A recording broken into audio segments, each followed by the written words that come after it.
RCB what a comeback. টানা 6টা match জিতে ফাইনালি প্লে অফের জন্য কোয়ালিফাই করলো আরসিবি।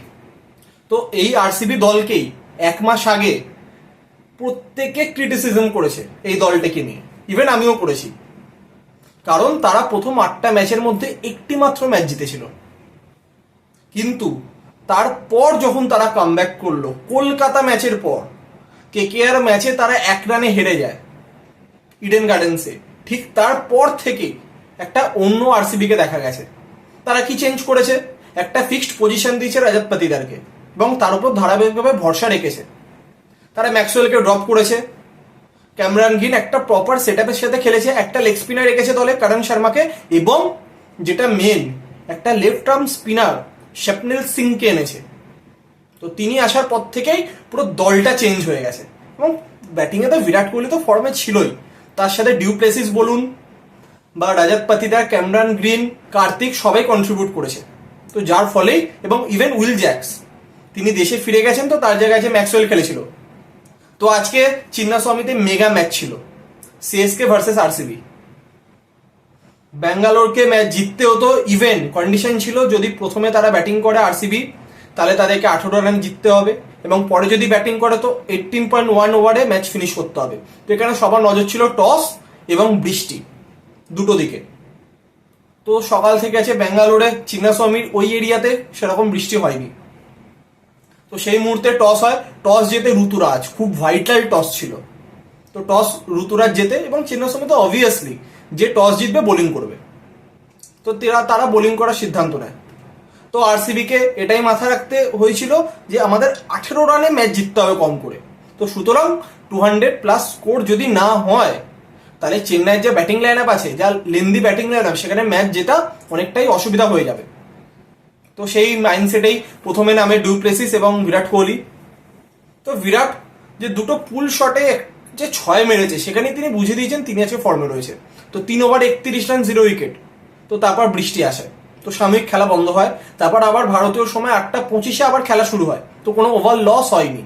তো সেই জায়গাতে যখন ম্যাচ শুরু হয়, তো তখন চেন্নাই কি করে, একদিক থেকে তিক্সান এবং উল্টো দিক থেকে সান্তনারকে বোলিংয়ে আনে, এবং যা বল টার্ন হচ্ছিল, সান্তনা 6 ডিগ্রির বেশি টার্ন পেয়েছে বোলিংয়ে, তো দুর্দান্ত। তো সেই জায়গাতেই যেটা খুব ভালো কাজ করেছে বিরাট এবং ডিউ প্লেসিস, তারা বুঝেছে এখনো যদি সেই অ্যাগ্রেসিভলি ব্যাটিং করতে গেলে উইকেট পড়বে। তো সেই জায়গাতে সাময়িক 2-3 ওভার স্লো ডাউন করে দিয়েছে নিজেদের ইনিংসকে। তো ডিউ প্লেসিস পুরোপুরি স্লো ডাউন করে দেয় এবং বিরাট কিছুটা স্লো ডাউন করে খুব ভালোভাবে আবার মারতে শুরু করে। তো এখানে সব থেকে গুরুত্বপূর্ণ সান্তনার, যে এই পিচে যখন বল টার্ন করছে, বল গ্রিপ হচ্ছে, বৃষ্টির পর পিচে ময়েশ্চার অ্যাবজর্ব হয়েছে, তো সেইখানেতে কোন লাইন লেন্থে বল করা উচিত এবং গুরুত্বপূর্ণ স্পিড, বলের স্পিড, কোন স্পিডে বল করলে বল বেশি টার্ন করবে, সেটা তিনি আজকে দেখিয়েছে। কিন্তু সেই কাজটা জাদেজা দেখাতে পারেনি, তার জন্য তিনি 3 ওভারে 40 রান খেয়েছে। জাদেজা সব বলই 100-র ওপরে করেছে, কিন্তু সেখানে সান্তনার সব বল 90-এর আশেপাশে। তো সান্তনার এবং জাদেজার বোলিং এর স্পিডের ডিফারেন্স মোটামুটি 10 কিলোমিটার পার আওয়ার ছিল, তো এটাই ডিফারেন্স করে দিয়েছে। তো তারপর ফাইনালি বিরাট মারা শুরু করে, দুর্দান্ত, জাদেজাকে 6 মারে, তারপর সান্তনারকে 6 মারে, কিন্তু 47 রানের মাথা সান্তনারের বলে তিনি আউট হয়ে যান। লং অনে একটি দুর্দান্ত ক্যাচ নেন ডেরিয়াল মিচেল। তো তারপর নামে রাজাত পাতিদার। তো রাজাত পাতিদার এবং ডিউ প্লেসিস মারছিল, তো তারপর ডিউ প্লেসিস তার হাফ সেঞ্চুরি পূর্ণ করেন এবং তারপর একটি দুর্ভাগ্যজনক রান আউট হয়ে তিনি নন স্ট্রাইকার এন্ডে রান আউট হয়ে তিনি মাঠ ছেড়ে যান। তো তারপর নামে ক্যামেরন গ্রিন। তো ক্যামেরন গ্রিন এবং রাজাত পাতিদার মিলে দুর্দান্ত পার্টনারশিপ বিল্ড করে। তো তারপর সেই পার্টনারশিপ ব্রেক করে শার্দুল ঠাকুর, তিনি আউট করেন রাজাত পাতিদারকে। তো তারপর নামে কার্তিক। তো কার্তিক 6 বলে 14 রান একটি ছোট ইনিংস খেলেন, কিন্তু খুব ভাইটাল ইনিংস খেলে তিনি তুষার দেশপান্ডের বলে আউট হন। তো তারপর ম্যাক্সওয়েল নামে এবং তিনি 5 বলে 16 রান করে আউট হয়ে যান শার্দুলের বলে। কিন্তু এই যে 5 বলে 16 ইনিংসটা খুব গুরুত্বপূর্ণ ছিল লাস্ট ওভারে 218 অব্দি রানটাকে যাওয়ার জন্য। তো ফাইনালি লাস্ট বল এবং লোমোর নামে, লোমোর লাস্ট বলে কোনো রান করতে পারে না। তো 218 রানে 5 উইকেটে শেষ হয়ে যায় আরসিবির ইনিংস। আমরা যদি তাদের ব্যাটিং দেখি, বিরাট 29 বলে 47 এবং তিনি এই সিজনে 700 রান পূর্ণ করলেন এবং দেশের মাটিতে T20 ক্রিকেটে 9000 রান পূর্ণ করলেন বিরাট কোহলি আজকে।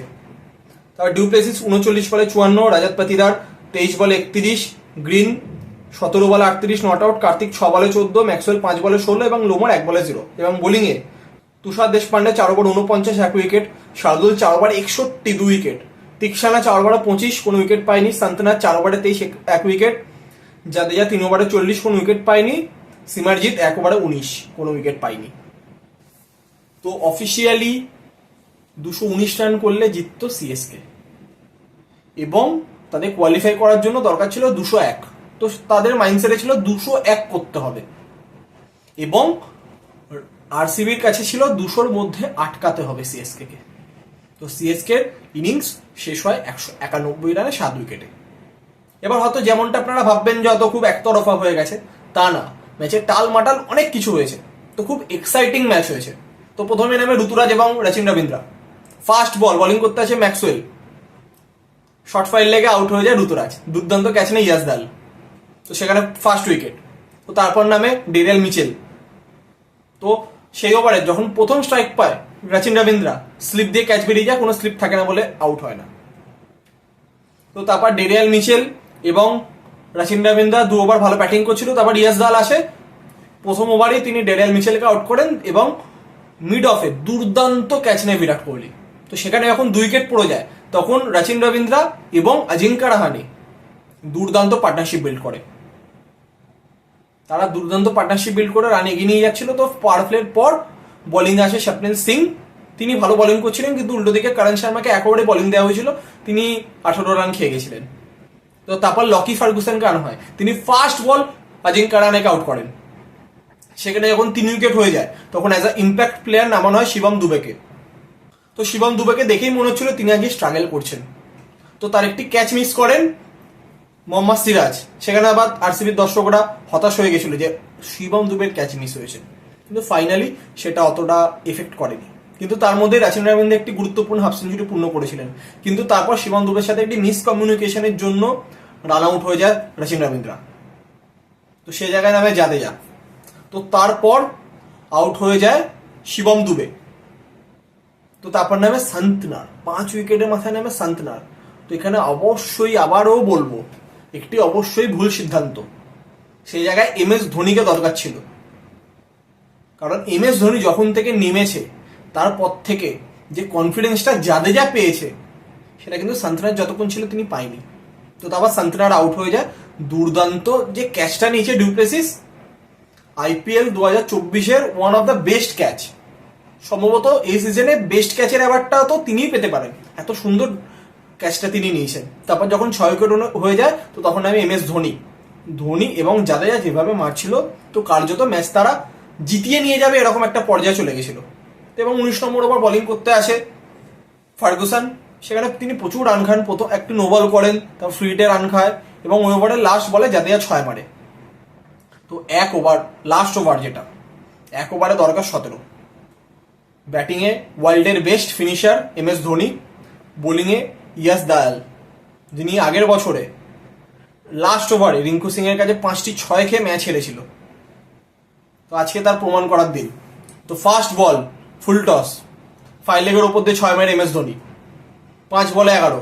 সবাই জানে MS ধোনি ম্যাচ বার করে নেবে এবং ইয়াসদাল ইয়র্কার করতে গিয়ে ফুল টস করে ফেলে এবং তিনি ফার্দার চিন্তা ভাবনা করে এটাই হয়তো ভেবেছিলেন যে ইয়র্কার করাটা তার স্ট্রেংথ নয়, তার স্ট্রেংথ হচ্ছে back of the hand slower বল, এবং তিনি তাই করেন।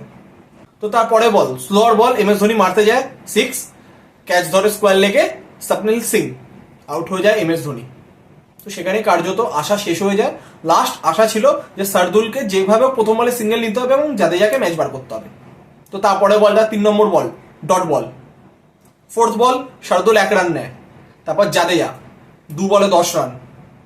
আগের বছর IPL ফাইনালের কথা মনে পড়ে গেল সবার, সেখানেও 2 বলে 10 রান বাকি ছিল। ব্যাটিংয়ে ছিল জাদেজা, বোলিংয়ে ছিল মোহিত শর্মা, আজকে বোলিংয়ে ছিল ইয়াসদাল, কিন্তু তিনি নিজের উপর কনফিডেন্স রাখেন এবং পরস্পর 2টি স্লোয়ার বল করেন এবং 2টি বলই জাদেজা মিস করে এবং 191-এ শেষ হয়ে যায় চেন্নাইয়ের ইনিংস এবং 27 রানে ম্যাচ জিতে যায় আরসিবি এবং হিস্টোরিক্যালি তারা প্লে অফের জন্য কোয়ালিফাই করে যায়।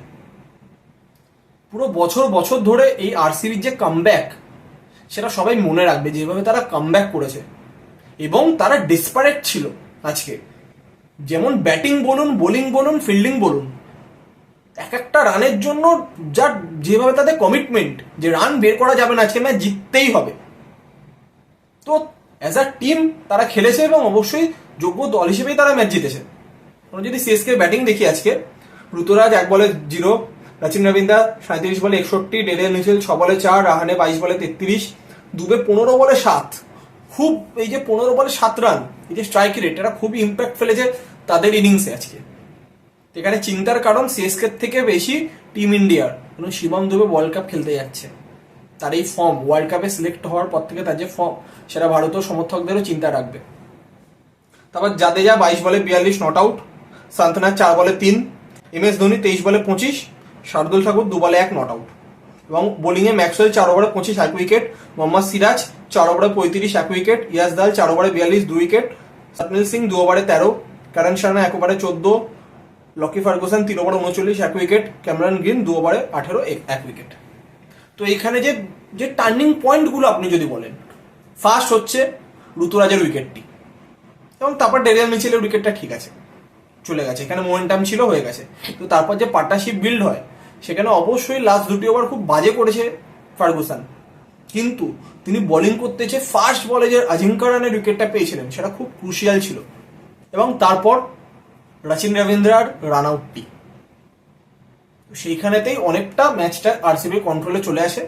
এবং লাস্টের দিকে ইয়াস দালের লাস্ট ওভারটা, নইলে ম্যাচ হাত থেকে বেরিয়েই যেত।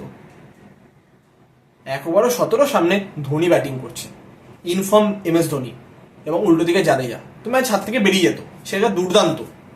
এবং আরসিবি পয়েন্ট অফ ভিউ থেকে খুব যে সুখবর, সেটা হচ্ছে উইল জ্যাক্স, তিনি দেশে চলে গেছেন। তো আবার খেলানো হয়েছে ম্যাক্সওয়েলকে, এবং তিনি ব্যাটিংয়ে বোলিংয়ে তিনি বুঝিয়ে দিয়েছেন তিনি আবার ফর্মে ফিরে এসেছেন। তো তার ফর্মটা আরসিবির জন্য প্লে অফে খুবই জরুরি। তো আজকের ম্যাচ জিতে চতুর্থ দল হিসেবে প্লে অফের জন্য কোয়ালিফাই করে গেল আরসিবি। তো তাদের এলিমিনেটর খেলতে হবে আহমেদাবাদের নরেন্দ্র মোদী স্টেডিয়ামে। তো কোন 4টি দল কোয়ালিফাই করলো? KKR, রাজস্থান, সানরাইজার্স হায়দ্রাবাদ এবং আরসিবি, রয়্যাল চ্যালেঞ্জার্স ব্যাঙ্গালোর। তো এই যে মোমেন্টামটা, টানা 6 ম্যাচ জেতার যে মোমেন্টামটা, সেটা আরসিবি অবশ্যই চাইবে তাদের প্লে অফে ধরে রাখতে, কারণ তাদের এলিমিনেটর খেলতে হবে। কার্যত তারা যদি সব ঠিকঠাক ভাবে যায়, তারা আগামী 3টে ম্যাচ খেলবে, এলিমিনেটর, কোয়ালিফায়ার 2 এবং ফাইনাল। তো প্রতিটাই নক আউট, যেখানে হারবে বাড়ি চলে যাবে। তো তাদেরকে মোমেন্টামটা ধরে রাখাটা খুব জরুরি। এবং উল্টো দিকে সিএসকে, তাদের সিজন অতটা ভালো যায়নি। তারা আগের বছরের চ্যাম্পিয়ন দল, তারা 5 বার IPL জিতেছে। এবছর নতুন ক্যাপ্টেন ঋতুরাজ নিজের সাধ্যমতো চেষ্টা করেছে, এবং ধোনি অবশ্যই তাকে অ্যাসিস্ট করার চেষ্টা করেছে। তো এবার সবার মনে একটাই প্রশ্ন, এটাই কি MS ধোনির লাস্ট বছর ছিল? তো আজকে ইয়াস দালে বলে যখন তিনি আউট হলেন, তিনি কি লাস্ট বারের জন্য মাঠ ছেড়ে বেরোলেন? আর কি তাকে ব্যাট হাতে দেখা যাবে না? এই সমস্ত উত্তর আমরা হয়তো আজকালের মধ্যেই পেয়ে যাব। তো আমরা আশা করব সিএসকে দল এখান থেকে, এই বছর সিজনেতে তাদের বেশ কিছু চোট সমস্যা, অনেক কিছুই ছিল, তার জন্য বারবার তাদের টিম কম্বিনেশনে চেঞ্জ করতে হয়েছে। কনওয়ের চোট, তারপর পাথিরানা, তিক্সানা, তুষার দেশপান্ডে, সবারই চোটের জন্য, দীপক চাহার, তার জন্য টিম কম্বিনেশনে তাদের বারবারই চেঞ্জ করতে হয়েছে। তো আমরা আশা করব তাদের যে ভুল ত্রুটি, তারা শুধরে নেক্সট বছর খুব ভালো একটা টিম বানিয়ে কামব্যাক করবে। এবং আরসিবি দল অবশ্যই চাইবে মোমেন্টামটাকে প্লে অফের জন্য ধরে রাখতে। তো এই ছিল আজকে মেগা ম্যাচের ডিটেলস আপডেট। তো আগামীকাল মেগা সানডে, IPL লিগ স্টেজের লাস্ট 2টি ম্যাচ। তো সেই 2টি ম্যাচেরও খুবই গুরুত্বপূর্ণ, তার কারণ কোন দল সেকেন্ড পজিশনটা হোল্ড করবে। কালকে ফার্স্ট ম্যাচ হায়দ্রাবাদের মাঠে মুখোমুখি হচ্ছে পাঞ্জাব এবং হায়দ্রাবাদ, এবং রাতে গুয়াহাটিতে মুখোমুখি হচ্ছে কলকাতা এবং রাজস্থান। রাজস্থানের পয়েন্ট 16, হায়দ্রাবাদের 15। তো হায়দ্রাবাদ যদি কালকে জিতে যায় এবং রাজস্থান যদি হেরে যায়, তাহলে হায়দ্রাবাদ সেকেন্ড পজিশনে চলে যাবে। এবং যদি কালকে রাজস্থান জেতে, তাহলে হায়দ্রাবাদ জিতুক কি হারুক, রাজস্থানই সেকেন্ড পজিশনে থাকবে। কারণ দুটি দলে চাইবে যে সেকেন্ড পজিশনে থাকতে, যাতে তারা কোয়ালিফায়ার 1 খেলতে পারে। তো সেদিক থেকে গেলে কালকে মেগা সানডে, 2টি মেগা ম্যাচ। তো সেই 2টি ম্যাচের সমস্ত আপডেট নিয়ে দেখা হচ্ছে কালকের ভিডিওতে। তো আজকের মতো এতটাই।